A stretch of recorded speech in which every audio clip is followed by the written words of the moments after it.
What's going on, guys? This is Tech Habit Weekly, episode 27 for June 2nd, 2014, and today's a very anticipated day. Today, Apple had their WWDC 2014 keynote, and what we're going to do in this episode of Tech Habit Weekly is focus solely on that event. So we're going to give our thoughts about everything that Apple announced today in really no order. I mean, it's just going to be kind of a long, flowing discussion because there's just so much stuff announced. There's so much going through our heads right now. So what we're going to do is, like I said, just, list out the main things, talk about it, interact with you guys in the chat room, and we'll go from there. But yeah, I mean, as predicted, there was no new hardware release today. This was purely software, and this being a developers conference, they got really, really technical this year.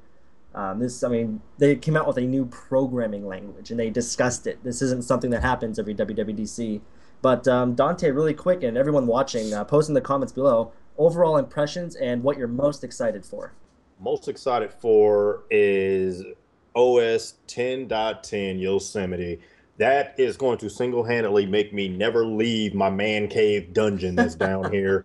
And there's so many packed features. Of course, with the integration of that and iOS 8, it looks awesome. I'm a little skeptical on the dock. I think the dock, I don't like the border around the dock. Tigerish. Yeah, it looks, very tigerish. And, but for all the features that they have included inside of it, I think it's absolutely great. Of course, with the new APIs and different developer tools that they're giving these developers to really, really unleash that iOS product that's going to be brought to us as the consumers is going to be really, really great. I absolutely can't wait and want this to come out like immediately. Yeah. So yeah, if you guys agree with me, post in the comments down below and let us know what you guys are most excited for. But I don't know about you, Bob, but what is your one main thing that you're excited for?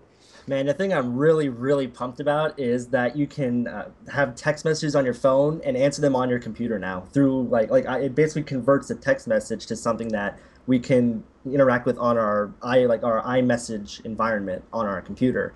And if I get a phone call on my phone, it basically tethers to my computer at will. I think that is really neat. Now, I'm really not sure what we're going to see with that in terms of, do I need to upgrade my data plan to include tethering for this to work? Or is this something that Apple just kind of handles for us? What are your thoughts on that? Do you think we're going to have to go and, upgrade our cell phone plan and pay more for that feature? Or is it something that Apple's just going to have for us? So I think Apple's actually going to do that for us only because just like, the other feature where they were talking about the app developer kit and everything, and they were like with limits, I think they would have probably put that out there as well as far as that particular feature. Now, myself, I already have a tethering feature that's in my data plan, and that's just part of it because of situations where you may need to give internet to some device that doesn't readily have it.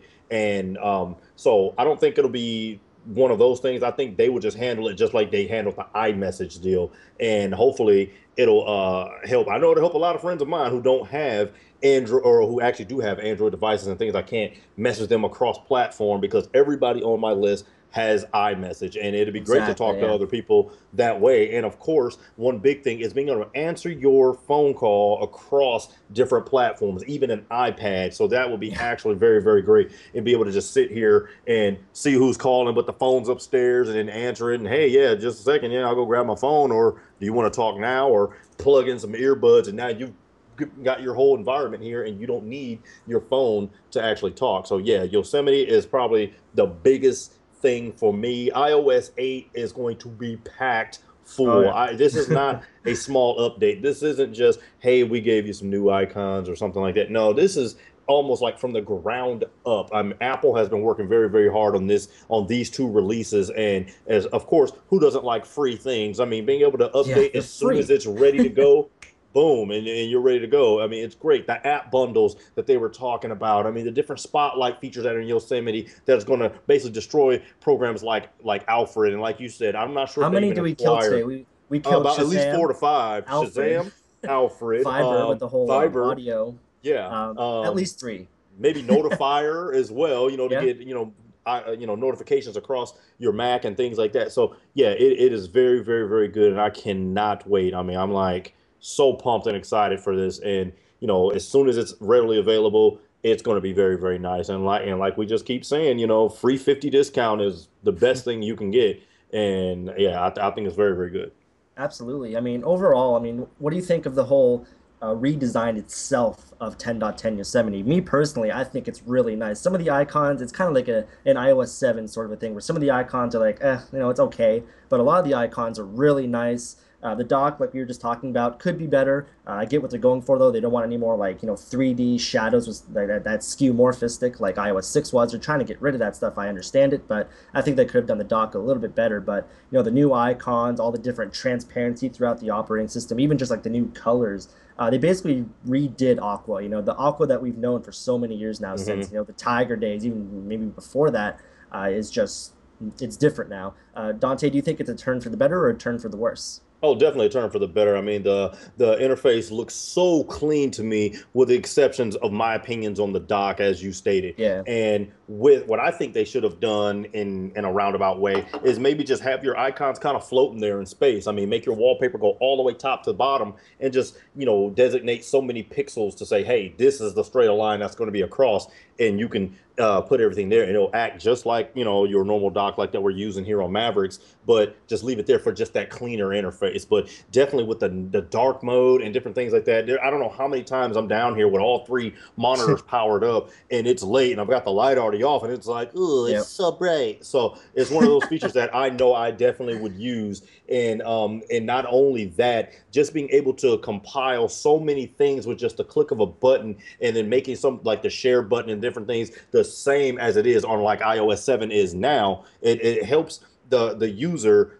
use everything a lot better on multi platforms, because it's the same, and that's Yep. what's so great about it. And being able to do everything that way is going to be great, and I absolutely can't wait. I mean, I've never been excited for software in this magnitude before, so it Yeah. is definitely going to be pumped up. OS 10.10, Yosemite, and of course iOS 8, with the conglomerate and coming together with these architectures and the different and the new programming language, these APIs, and That's amazing. things. Yeah. That is crazy. That is so groundbreaking that people need to actually understand how difficult it is to come up with these things, especially to roll them out in a certain amount of time. That means Yeah. that they've been working on these for a very long time to be able to come out this strong without any hardware. This Yeah. was a very good developers conference, and I can't wait to see what's going to happen in the fall with the hardware releases. And definitely check us out for that, because we're going to try to cover as much as we can on that. Of course, if you didn't see it here, you can also check our articles out at 1p4t.com, and that'll be myself and Terrell just beasting out a bunch of things like that. We're going to have videos and everything. It's going to be very, very nice,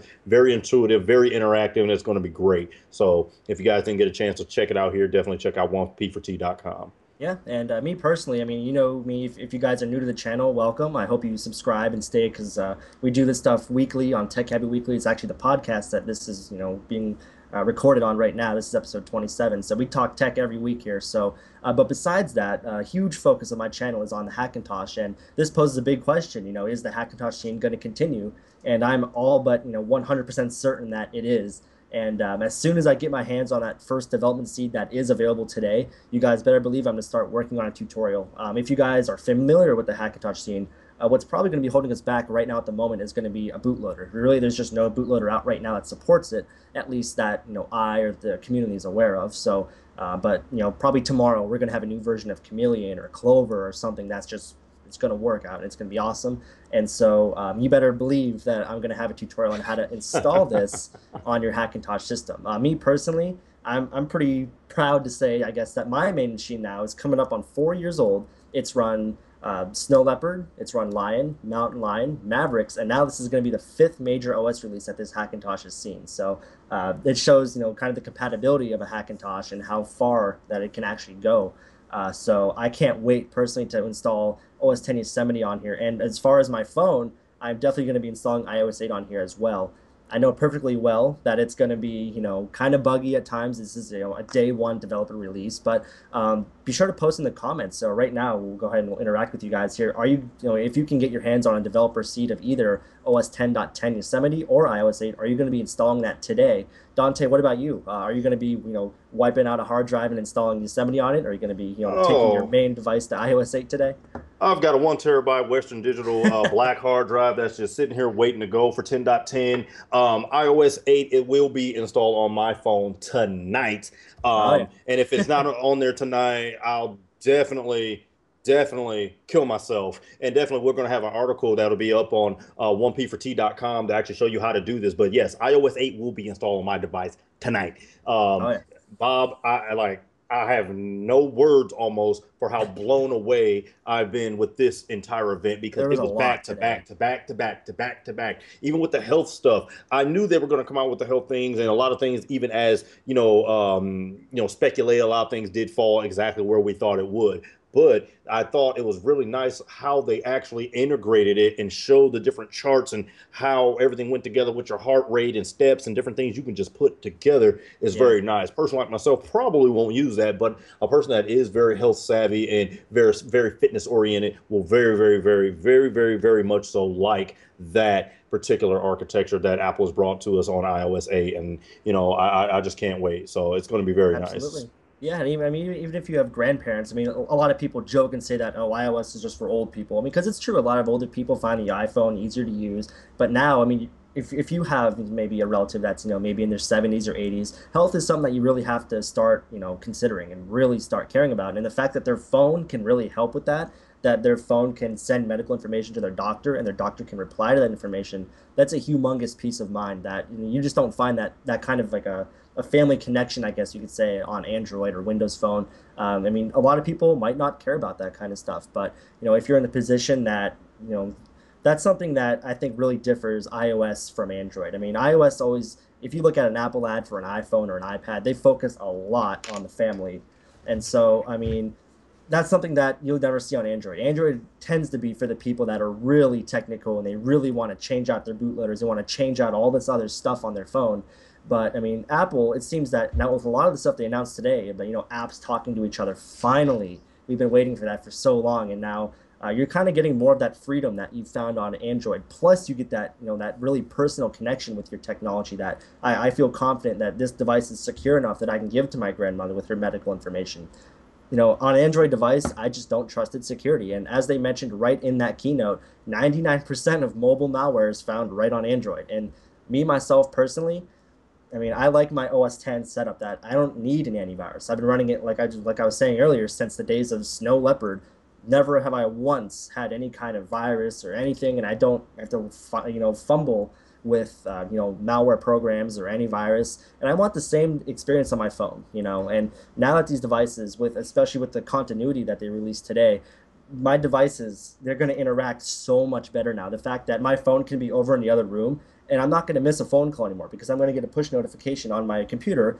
And I'm not only do I have to say, oh, I have to go get my phone before they hang up. Now I could just answer it right here and use this microphone, that webcam for a FaceTime call. I mean, it's all just really seamless now. And that's just an experience that, Android, especially with what released today, even like the different keyboards and stuff, a lot of what Apple released today has been possible on Android for quite a long time. And a lot of the guys that are going to use Android, they're going to say like, yeah, well, we've had that for so long, and that's perfectly fine. But Apple has never been about doing it first. They've been about doing it right. Apple, they're going to take their time and release the feature when they think it's ready to be implemented into their ecosystem. Now, I'm not sure what you think about this. In the comments, feel free to post. Are you the kind of person that you want to have that kind of a device where you just want to have it first and they can work on it, or do you want a device that's an Apple device that you might not get that feature first in the market, but you better believe that when you do get it, it's going to be very good. Maps not included. Dante, what do you think about that? Same thing, man. I couldn't say this any better myself. I mean, just with every point that you hit on, and especially down to the Android architecture and security, you got to realize we're going to be using our mobile devices for more and more things that you would actually go to a bank for. You can do on your mobile device. So that's why mobile theft and different things like that is so high because these are pocket computers, as we said Yep. so many times on Tech Habit Weekly. And until people actually understand what you can actually do, you got to realize I pay bills with my phone. I pay my AT&T bill with the My AT&T app. I pay my Yep. Geico insurance with the Geico app. And it just stops with all that, hold on, www.geico.com, find a login page, log in, put your password in, log in, scroll over, find a thing, go down, hit pay, receive. Do you want to? Yes, I do. Approve, email. So there's a lot of different things. there's a lot of different things that are actually out there for those different types of architecture, but just being able to make sure that all that is secured. If I had secure banking information on an Android device, I would be You wouldn't afraid. trust it.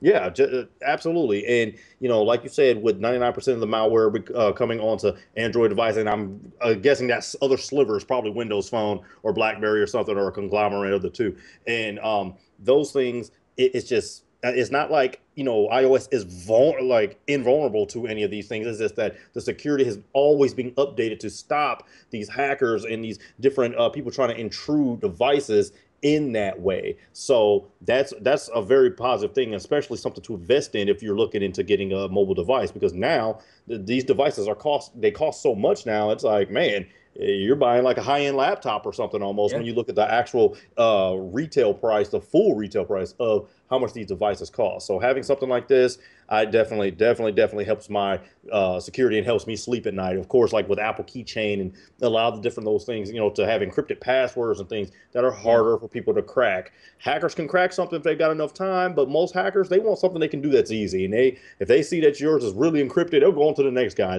So you're okay. So yeah, it's definitely going to be very good. And also, the iOS 8 page is now available open on apple.com, and Yeah. if you guys want to go view that as well. So yeah, very very nice stuff, man, and I'm very excited. I can't wait. Yeah, I'm really excited that all the like I mean, like we were talking about earlier, they released a whole new programming language today. I mean, I just graduated college this past month and I took about four different programming classes in C Sharp and C++, plus plus, and it seems now they're just garbage. I mean, it seems like this is going to be the new standard for the Yep. future going forward. I mean, right now, obviously Android can't program in this language, but I mean, I'm a primarily focused Apple, I'm primarily focused on Apple around here, and so I have been itching, I guess, to try to start developing something. And now I'm going to use the new language that I know nothing about because everything I learned in school is just outdated. And now, granted, I can use those other languages, but you're not going to get the efficiency that you're going to get out of what Apple announced today, that the Swift language. But there's just been so much stuff, all the APIs. Something I'm really excited for that they announced today in terms of an API is the Touch ID one, because Touch ID right now is awesome. I know I love being able to just unlock my phone, just put my thumb down on it, and all of a sudden my phone is unlocked, and that's great. And I hope another thing that I hope they fix with Touch ID is that when you restart, you have to type in your password for it to start working again. I hope they just get rid of that. I don't see the point of that at all. But I mean, I can't wait to see Touch ID in other things now. I mean, it was a great first step. Touch ID right now is still great for what it is. But Dante, what else could you see that you see yourself using Touch ID for? I'm gonna tell you this, and I'm gonna go out here on a whim on this. Think about and not. And I'm actually gonna give our producer Terrell. He just gave me a very excellent point for purchases and things like on PayPal, maybe eBay Yeah, purchases, things like that. But I'm gonna go even further on the spectrum, Bob. I'm gonna go even so deep into the car play. Think about it. Someone yeah, steals your car, they're rolling down the street and whatever. And what if you've got some information and things that you can access, recent callers and things like that, and they can't access this Touch ID. And you're like, oh. And guess what? Find my car. Now your car's got a beacon. Think about it. It would be absolutely yeah, perfect if you that's can, neat. if I can do that on this 2011 MacBook or my iPhone, 5S or my Mac or whatever, why not? Why not integrate into that? So that would be very good to have those features inside of CarPlay, and of course with the basically canning the whole Find My Friends thing and basically Yeah, integrate it into the system. I think that'd be great. Who, while you're driving and you're looking for your oh man, I'm trying to call my girlfriend, she's not answering the phone, what's going on, you might be worried, and boom, she's on there, and like, oh, okay, well, she's over here. Guess what? She might have been in a movie or something, but it works out because it gives you more information when you don't have the information. yeah, If your car's stolen, you have no idea where it is, and you hit a button, boom, boom, boom. Oh, here it is. It's going down the highway, going eastbound. You can call the authorities and say, here, ping this location, good to go. Then absolutely. it's great. That's how far I think they will actually take it. Yeah, And there's no I think reason it'll they be can't. nice. Then check this out. Think about this, Bob. What if there's a way to actually have Touch ID identified accounts? Meaning, I get in the car, my touch thing comes up, my playlist and everything comes up. But if my wife gets in, puts hers in, her things come up. Just think about it, because everything can be, integrated with biometrics and why not account information and things where they're like, Yeah, okay, that's Dante's thumb or that's his wife's hand or something. So yeah, it would be very good, to be able to do that, Yeah, and maybe even even if so far presets with the seating and how the mirrors and things. Yeah, yeah. yeah. Believe me, we can go pretty far. And I probably just gave up a completely $350 billion idea just now, but I'm just saying that It's I it's think how going far there. it could go. Yes, definitely. Yeah, and even if on a smaller level, that same concept, if my family shares an iPad, whoever unlocks it, it'll go to their home screen. It'll kind of be like having multiple user accounts. There you go. Who knows? Maybe even on one day, it could be possible that Apple's going to release one of these that has a little scanner up there,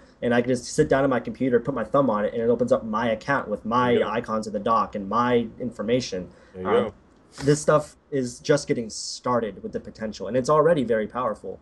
And so, especially with how the whole continuity thing about devices talking to each other so seamlessly now. I mean, this blows my mind how far this kind of stuff can go. But in terms of other stuff that we found today that we're not found, but that was announced today, the whole widgets thing and notification center is also something that I've really wanted to see for a long time. Especially the one where they integrated eBay into there, and oh, I've been outbid. Oh, okay, we'll just go up, $20 with a tap of a finger. I never even have to open the eBay app. I never even have to unlock my phone.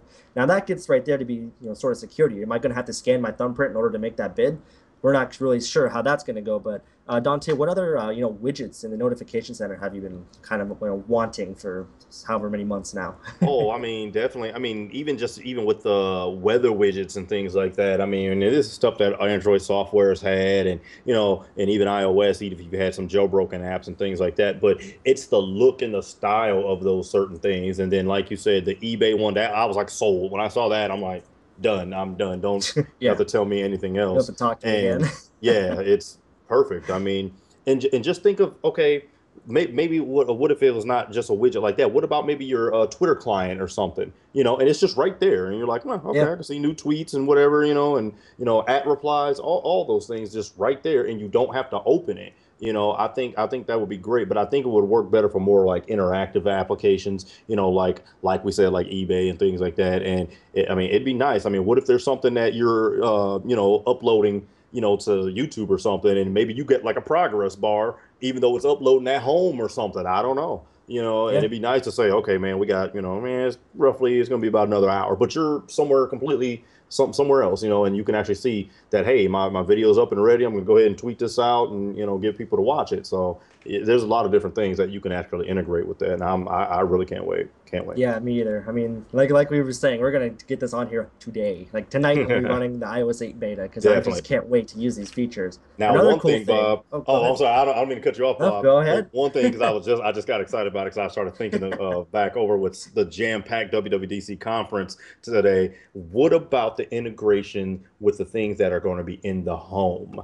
How do you feel That about is that? crazy. My girlfriend actually just picked up a set of Hue light bulbs, and we were playing with those last weekend, and those are even really nice. But the fact that give it a couple years, and all of a sudden my entire house could be communicating with my phone, my computer, and my tablet. I could be leaving the house and say, turn my oven off. I left it on, or turn the iron, cut the power to the switch that my iron's plugged into. To just be able to say, "Hey Siri, turn off my lights," or "Hey Siri, maybe it's wintertime and I'm just at the grocery store and I bought some food and I'm just starving.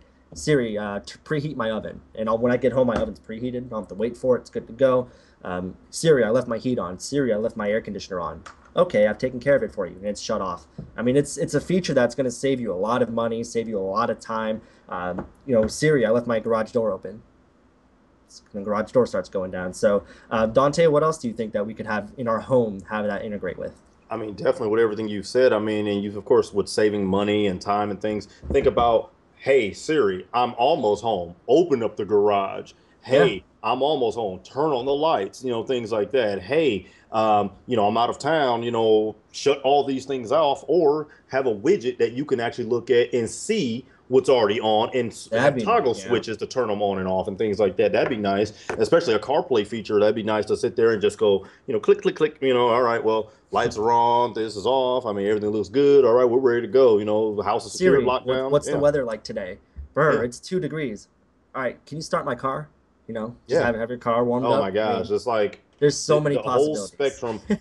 This will probably be the most dangerous device, to have, because you can do whatever with it. And especially for a person like yourself that's on, if you're on the go and working and things like that, just being able to get all of the, and plus with the integration of all the enterprise features and things too, as far as Yosemite and iOS, it's going to be just great. There's nothing bad that I can say about this so far. Like nothing. I Exactly. mean, Yeah. even with the photos, I mean, being able to update and touch them up, and then it updates and across the board. I Right mean, from the that's Photos app. yeah, yeah, very nice. Yeah, I can't wait. It's just it's crazy. I mean, the iPhone, and I was kind of talking about this a bit earlier. iPhone is definitely becoming more open, but in a controlled kind of a way. I mean, now we're finally getting to have third-party keyboards. What do you think about that? Being able to have that swipe keyboard on here. Is that something you're going to use? Nah, I'm just Really? been so used. No, I'm not, only because I'm so used to the standard keyboard and I can type so fast with the way it already looks.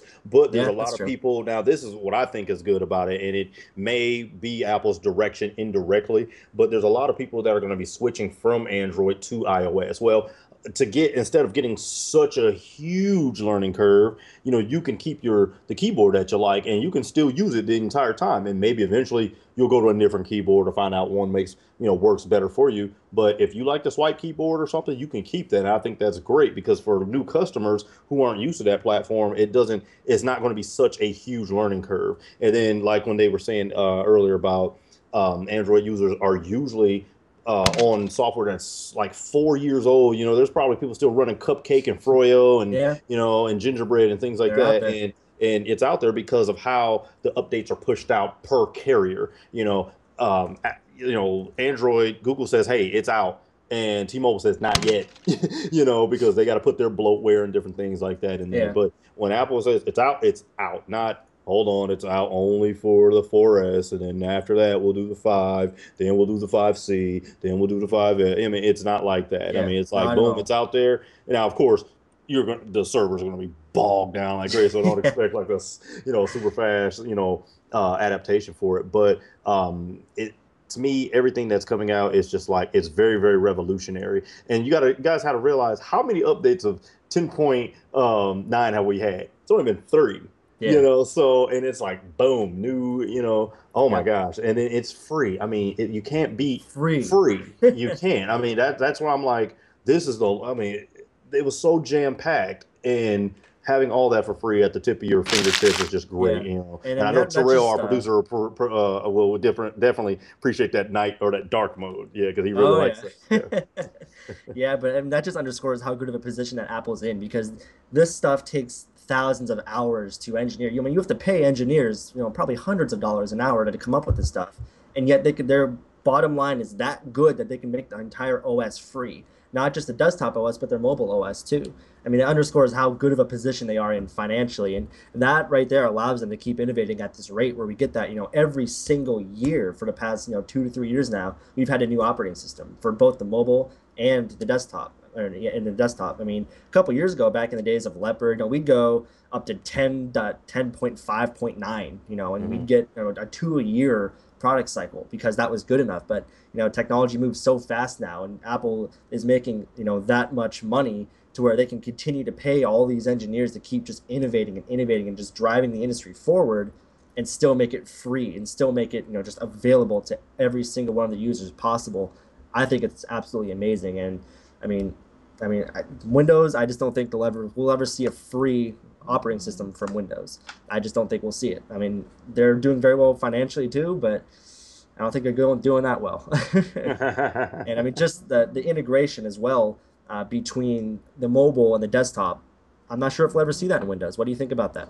Probably not. I mean, honestly, I mean, everything's getting this way, and this is like the trend of technology right now. Everybody is pretty much going to, integrate things. I want this to match up with that, and I want that to match up with this. But I have never seen it being executed so well by any one company, and it's crazy right now. I mean, just with everything that's being tied together, definitely things are going to be going forward in that direction, and people are going to get more and more innovative with the products that they have to be able to do it, but not like Apple. And I'm not saying that with any bias, only because it's being shown. It's not like gimmicky stuff. Everything that I've seen so far, I'm probably going to Gonna use. I use. mean, And one thing, and we had a couple episodes of Tech Habit Weekly just earlier, maybe within the past about 2 weeks or so, that I've even said, I want to be able to have another incentive to use Siri. But having that stuff in the home is like, oh my gosh, like now Yeah.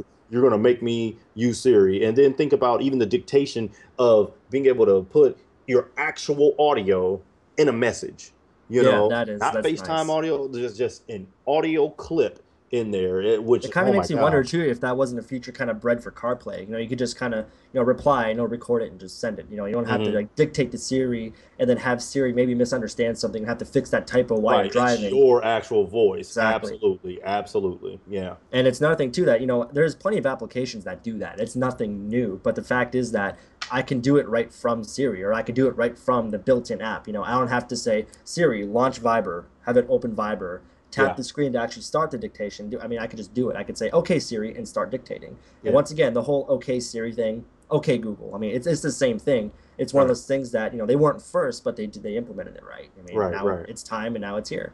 Right. So, but now we're going to kind of change it up a little bit. What did you maybe expect to see but didn't?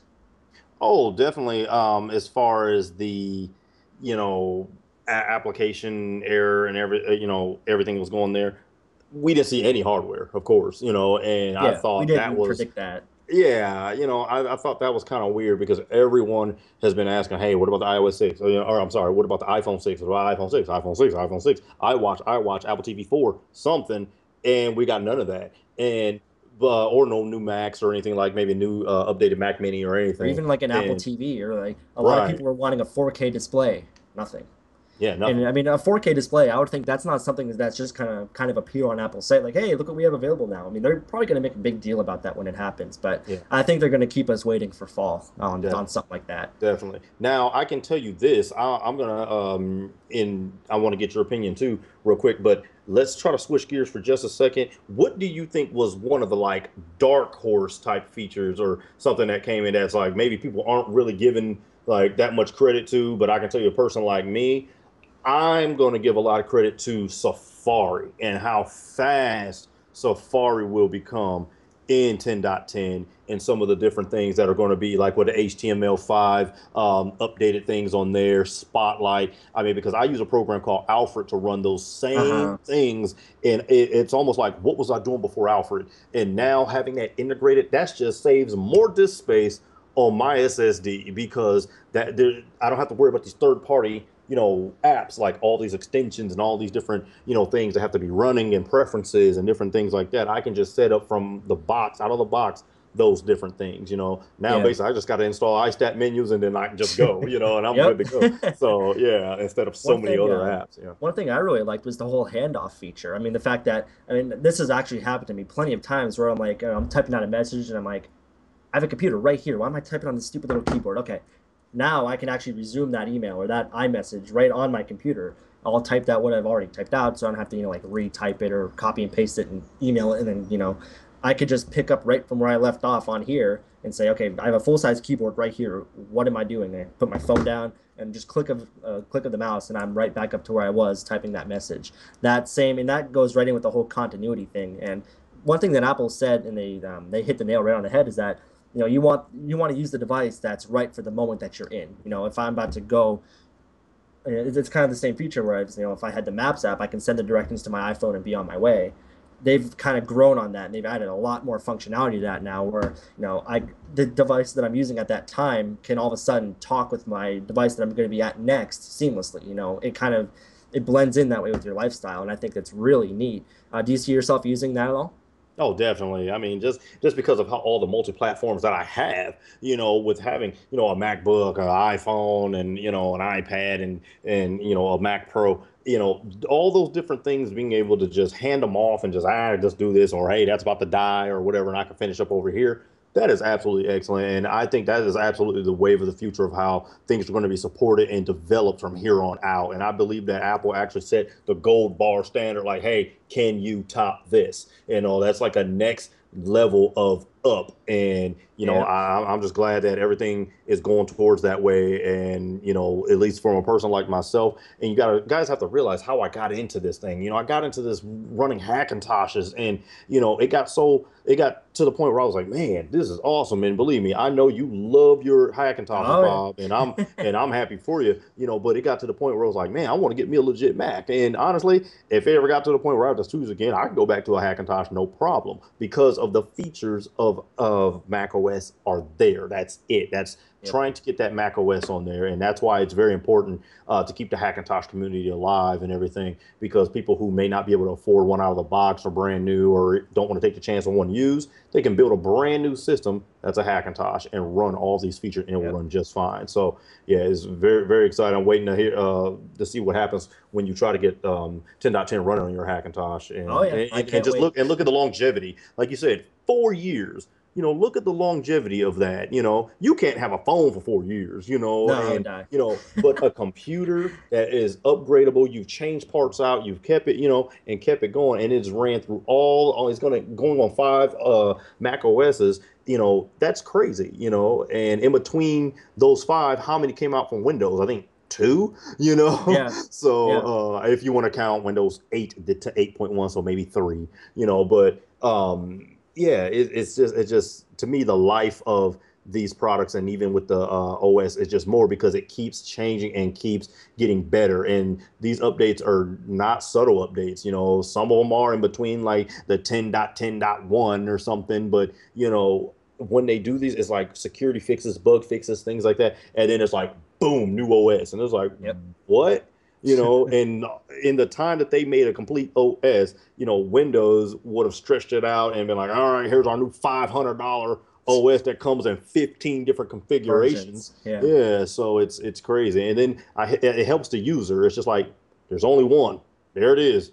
What are you going to do with it? Whatever you want to do with it. Don't worry about all the, oh yeah, I don't need the pro features. I need the business features, or I don't have the, enterprise features. I got the home feature, so yeah. And that's what I like about it. I mean, it's out of the box. You're good to go. And Yep. I don't know. I just think hopefully people will kind of follow that trend like Windows. And it'll just be like Windows 8.2 or something. And that's it. But it probably won't. Yeah, I doubt it.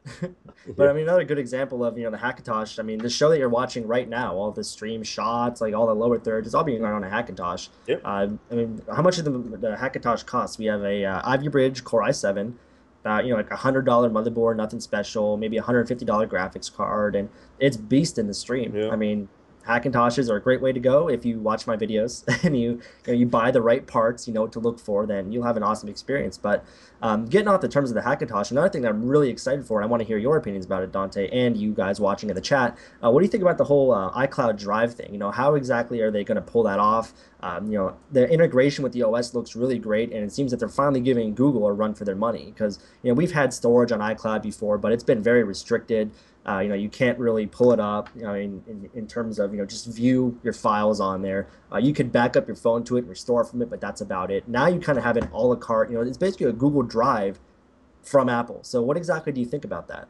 Oh, I think it's very great. I mean, just think about the files you could actually store on there that you can pick up on multi-platforms. And this has happened plenty of times for me, where I needed like a VNC client or something to get into my Mac to be able to get a file or something that I accidentally didn't send myself, or something to that regard. And yeah, just so Yeah, we're having Skype issues today.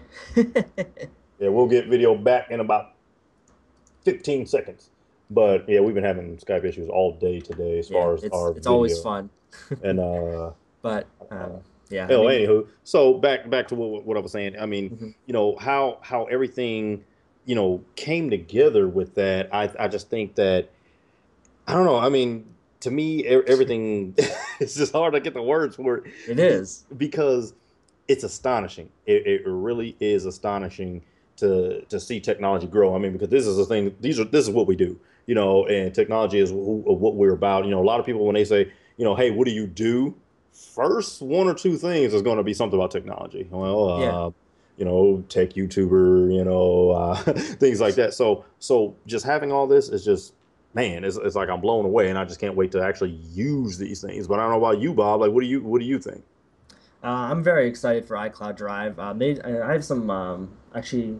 What was the price? It was like for 20 gigabytes, it was what, like $1 a month or something. For Something like that. 200 Yeah. gigabytes, I think it was $4 a month, and I think that's all they said at the keynote. But I would Yeah. absolutely pay that much for it. I have no problem Right. paying, Now, a and then dollar. also not to cut you off, but think of like what we're already using. You know, we're already using Google Drive. Some people are using SkyDrive or Yeah. OneDrive if it as it switched to Dropbox and different things like that. And yes, these are nice for storing things like pictures and whatnot, but like actual files that you can open up later. You know, like that's the thing. And like you said, you know, even with how iCloud is, you can restore your phone and you know you can have some text edit, you know, iCloud documents and things like that in there. But like to have just files, PDFs, you know, different pictures and you know even video and things like that. Like everything's there. That is like the biggest fail safe that like I've ever heard. Something crashes, you're like, oh my God, oh wait, I'll just go back to iCloud. All right, Yep. we got it, and just let Yep. it download, and you go upstairs and do what you got to do, or you know, hey, I'm get ready to you know go out for a movie or something. I'm gonna let everything back up, you know, to iCloud, and just think about like the time machine and different things like that. I mean, it's awesome to be able to do that because as Yeah. of right now, I use Google Drive. I mean, for Tech Habit Weekly, of course, our shared document deal is on Google Drive, so we can edit our documents for our articles and things that we're going to present to you guys here on YouTube. And you know, just to be able to do you know something similar to that across platform, and it's dealing with the platforms we all use already, I Yeah. switch in a heartbeat. I mean, with that, it's like, well, don't need my Google Drive, you know, Yeah. because I'll keep I can it, do but everything. Yeah, I'll keep it. Yeah, I'll keep it. You know, yeah. but it's just like my Dropbox. I like barely use it. You know, so Yeah. It's just kind it's of just one of there. those things. Yeah. But I mean, So especially it's like you were saying. I mean, we all use OS 10 here primarily, and so especially on the phone too, because the phone you don't have as much freedom to like even on OS 10. You know, you can have a Google Drive app or a Dropbox app, and you know have it integrate right into your Finder and stuff. But on the phone, they don't really give you the freedom to do that. And so by using Apple's solution, it's going to be built into every single app yeah. automatically. Yep. So it makes it that much easier to access without needing to have an application that supports maybe backing up the Dropbox. Because I know one of our popular apps that we use all the time for school, iStudies Pro, that gives you the option of automatically backing up notes to Dropbox and stuff. Yeah. And Yep. that's, I mean, not all apps do that though. So I'm sure by Apple having their own solution, that stuff is just going to be kind of hard coded into these newer applications that, right out of the box, as soon as you download them on day one, when iOS 8 is ready to go, they're just going to support, the iCloud Drive. And so I think that's really neat. So I don't know. Yeah, um, it's awesome. I mean, and then the way people are actually doing actual media and things like that, you got to realize here's an 8 GB flash drive. That's a lot of space for documents, pictures, things like that. Even you know some movies, games, whatever. It's pretty. You know, it's a lot of space. You know, then we reach back over here. Here's 16. Oh, I'm sorry, that's another 8 gig, but here's a 16 GB flash drive that yes I can carry with me. But what about uploading something and then just leaving? And then you get back and then boom, here it is. You know, you don't have to worry about switching to something. Technically you don't need a USB port. I mean, because once you're able to open these, you can print and do everything from where you're going. I mean, I don't know how many times I've had an issue where oh my updated files over here, but this one was the one from last night, or you know that type of thing. Because I'm always doing things that are on my Mac Pro and then do things here, and sometimes I forget to like copy them through you know my server utility, the Apple File Protocol, and you know that can happen. It's definitely happened to me, and probably people yeah. users who probably don't do that, you know, up to that level yet have got there. But to do something like that, where it's like updated on the go, as soon as you hit save and it's already up there, you're good to go. Now, no matter where you pick it up, it's updated, Yeah. and I mean that's awesome. I mean, Yeah. oh my gosh. I mean, and then the Speaking amount of space, yeah, it's awesome. Yeah, and speaking of, not needing these guys and these USB flash drives, AirDrop finally goes from iOS to OS 10. Oh, about Thank time. God. It Yeah, took way too long, but yeah, it's at least it's finally here. Previously, I was using an application called Disconnect, and it's a separate application. And if you have a PDF file or just something on your computer, you want to open it on your phone rather than needing to open up a new email and do all that stuff. It exists in your menu bar, it's just a little icon, and you take the file you want. You can click and drag it up to the menu bar into the Disconnect icon, and then you can hover over your iPhone or your iPad or whatever device, and then all of a sudden you get a notification that I've been sent a file from this computer name. Slide it. Now I have that file. That's neat, but it's a third-party app. It's nothing that came bundled with the phone. So now, oh, that by the way, that's another app that Apple killed today. So I think we're up to 5 now. But I mean, it's nice that you're finally gonna be able to do that. Say, hey, I just took this nice video on my phone. Let me just now it's on my computer. I mean, right. to just be able to have once again, take that experience from one device to another so quickly and so seamlessly. It's something that, not every environment or not every ecosystem can do. And it's Right. something that Apple over the past couple of years has just been excelling at. And that's one of the main reasons I like to use their products, aside from the security, aside from the convenient features and the cool little animations throughout the OS. It functions so well between devices. And now it just keeps getting better. Right. I see no signs of slowing down. And not only that, it's like Apple actually listens to their customers. They actually see, well, what's everybody downloading on, Cydia or something with their jailbroken device. Oh, they want something like that. Yeah, Okay.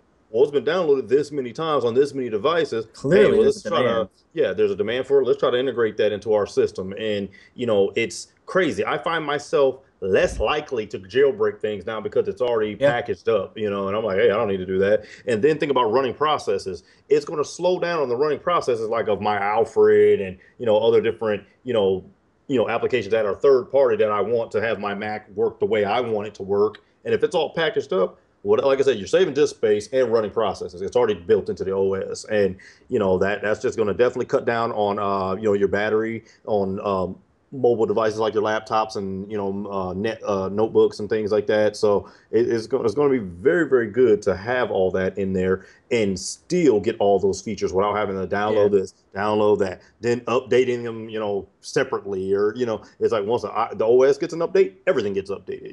Not, oh, you gotta just the spotlight got updated this time or something. It's like, well, no, all this that needed an update for whatever reason, it's there, it's good to go.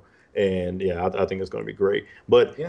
for people that, and I'm going to switch over to iOS 8, but for people that do have iPhone 4s, rather, it will not be pushed out to people that have that have an iPhone 4, which is Now good that's an old because phone. yeah, it's an old phone. Let's It's a be pretty old honest. phone. It's not, and honestly, I'm surprised I got iOS 7 because I mean that Yeah. thing came out with iOS 4, so it's like, come on now, You got your money's and worth if you bought an yeah, iPhone 4. definitely got your money's worth. And Same but thing with the honestly, iPad too.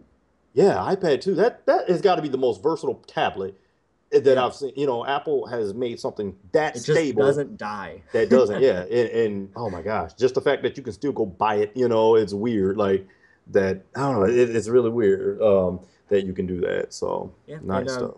one thing that I hope they add to the iPad that they never talked anything about, but I hope the multitasking is a bit better. I mean, I really want to see that side-by-side application. I mean, I can't really think of much else that's missing from the experience, after seeing what they've showed today, the whole improvements in Notification Center and being able to pick up documents from the lock screen and stuff. That's all awesome and stuff I've been wanting.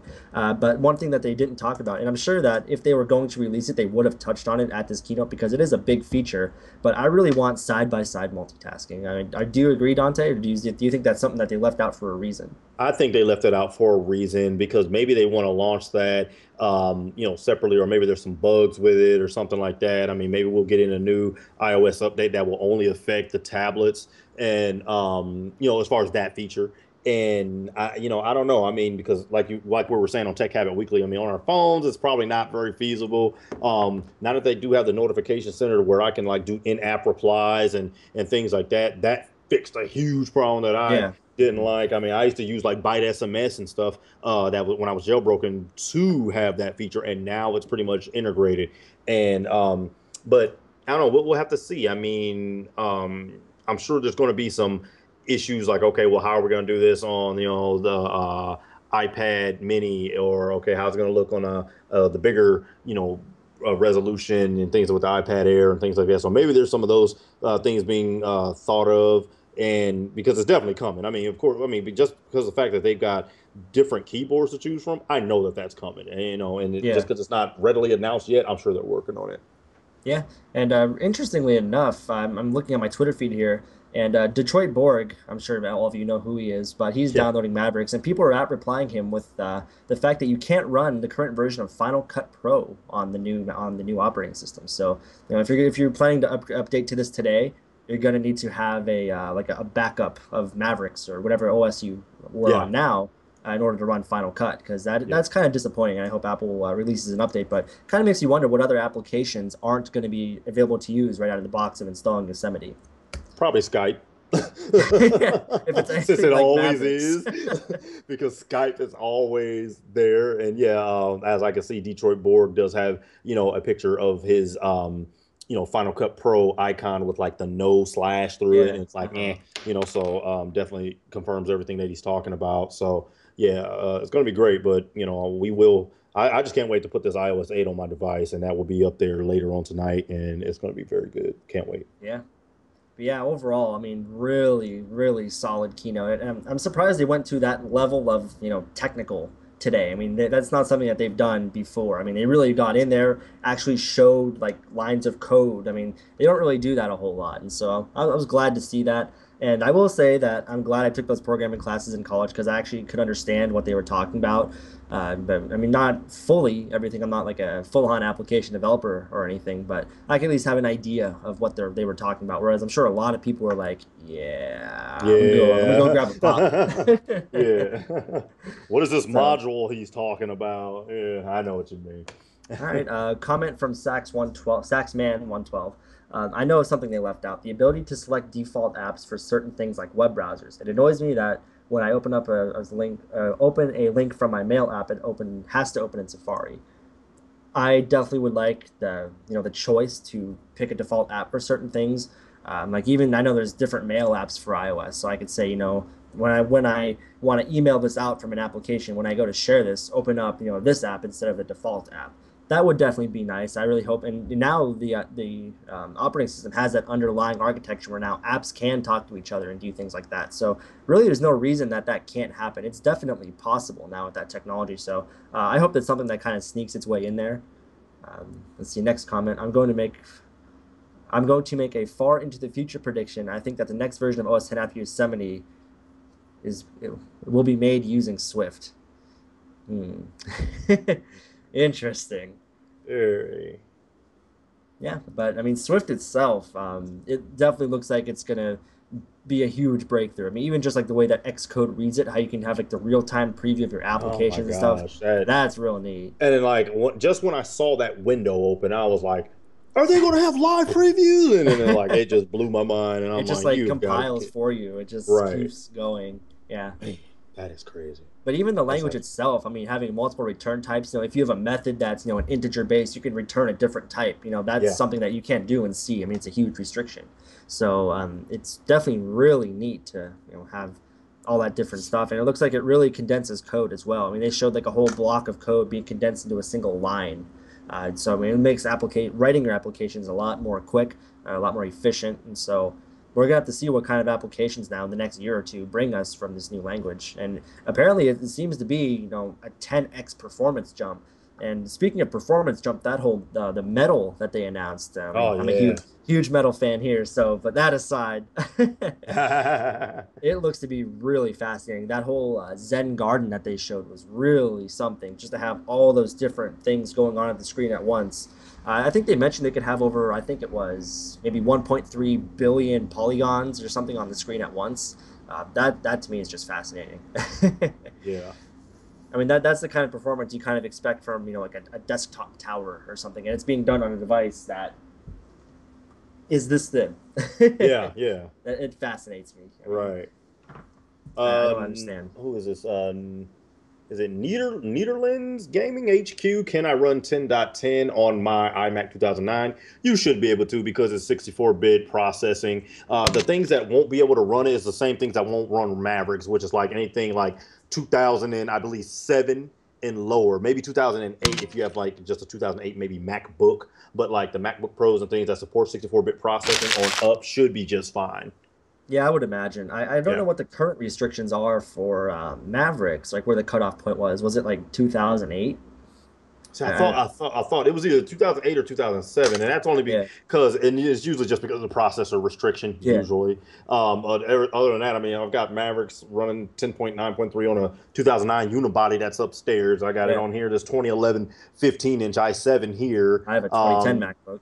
Yeah, It runs fine. 2009 technically Mac Pro that I'm doing all this on. I mean, it'll be fine, and it's not because it's a higher end, server based Xeon processors or anything. It's just processor based, meaning some of the older Core 2s, probably no because they're 32-bit Yeah, processors. Yeah, or yeah, Core Duo. Yeah, yeah. The single like Core 2 Duo, I would imagine would be okay. yeah. But if you have like a Core Duo, I think that actually those might have been phased out with Mavericks. I forget. But yeah, I mean, in terms of hardware, I mean, it's probably going to be like iOS 8. You know, it's going to go back pretty far. I mean, even an Yeah, iPhone 4S is still supported, and that exactly. phone's like 3 years old. So, Yeah, and I mean, when we're talking about phones too, I mean, phones have aged more drastically than you know, like a desktop or a laptop have too. I mean, a 2 year old phone is absolutely ancient, whereas a 2 year old computer is, you know, it's okay, it's not yeah, bad. right. So Uh, it really depends, but I think you'll be fine with the 2009 iMac. I see no yep. reason why. Yeah. Maybe post, you know, what processor you have. I mean, other than Right. that, I think you should be fine. But it's a '09, so it has to at least be a Core 2 Duo, Yeah, yeah, you know, absolutely. at the minimum, you know. So yeah, It might even be that like a Core i5 or something. I don't know. Well, maybe not. Maybe that's maybe still not, too. maybe an i3, maybe like a first generation i3 or something like that. Yeah, Yeah, yeah, because I know like my machine, like I was saying, is about 4 years old, and I have a first generation i7 in it, yeah, so it's about that time. Yeah, it's gonna be hard to say. yeah. Was there any news on an iTunes update? There wasn't, but I'm sure there will be. I'm sure they probably will release a new version that's going to be compatible with iOS 8. So definitely something to look out for too. If you're going to be wanting to install iOS 8 today, that might be something that you might want to wait for until it's confirmed that the current version works, or if there's an update out there. Okay. But yeah, I'll go ahead and I'll check my software update now. I'll see. I don't think there is at the moment, but we'll find out. Yeah, I'm definitely really excited about the whole like the handoff thing and being able to answer text messages and phone calls from my computer. I think that's just the coolest thing. Yeah, yeah. I mean, because That's it is true. I mean, I find that text messages are just inconvenient. I mean, I hate when someone messages me that doesn't have an iPhone. It's like, ah, why can't you just use iMessage, dude? I stopped talking to people that didn't have iPhones. I was like, that's it. We've cut friendships. I'm like, look, I'm not saying you got to get a new carrier or anything, but you can just buy an iPod Touch. I'm just saying. All it So, takes, man. Just ugh. It's inconvenient. And I like to have all my stuff together. And people that text me, it's different. It's not all in one place. I have to reply to them on this little 4-inch screen here. mhm. Yeah, okay, so that 2009 MacBook has a Core 2 Duo in it. Okay, yeah, that's what I Or I'm thought. sorry, iMac, yeah. Yeah, and I only thought that because of the MacBook that I had. I was like, well, it's got to be around that architecture, you know. So it was going to either be Core 2 Duo or entry Core i3 or something, you Yeah. know. So yeah, so yeah, he should be fine to run it. All right. Sure. Yeah, that's fine. Yeah, all right. Now we're gonna go ahead and we're gonna call the show quits. We're still gonna stream for a little bit here, but this has been episode 27 of Tech Happy Weekly. Thank you guys very much for watching. During the keynote, we had like over 2,000 people watching, so it was absolutely awesome. Thank you guys so much for coming out. We hope you guys enjoyed the commentary. There was a fair amount of people that didn't want us to talk at all, but that's just the kind of show this is. We apologize for that, but you know we're geeks, so we get pretty Yeah. excited about this stuff. You know, we want to share our opinions with you guys as stuff unfolds, and so. I'm sorry if you didn't like that, but you know, it's just how our show is. But Dante, thank you for sticking with me for so long. Go ahead and tell people where they can find you, where they can also view some of the stuff that was talked about during the keynote today. Well, the best place to find me is on twitter.com, and I'm at KC Nightmare. And to get all the articles and different things that have been happening here at WWDC 14, just in case you need to check back and look at it, you can check us out at 1p4t.com, and that's with myself and our producer Terrell Clark, or at 1p4t on Twitter or at Twitter. So yeah, it's very good. I mean, of course, Bob's going to have the Hackintosh stuff coming up, which is going to be very exciting. I'm actually really waiting on some of that stuff to see how that actually works. So yeah, so Yeah, appreciate I you guys can't wait sticking to get it around. going. Yeah, but as Dante was saying, expect a full Hackintosh coverage on 10.10 Yosemite. Myself personally, I cannot wait to get it going, and you guys know where to find that coverage for when it does happen. So thank you guys very much for sticking around this long episode. We hope you guys enjoyed all our tech talk. I'm at CPU Kid on Twitter. Also, be sure to check out roachtechnology.com, and we'll see you back here next week. Hopefully, a few new faces next week for episode 28 of Tech Habit Weekly.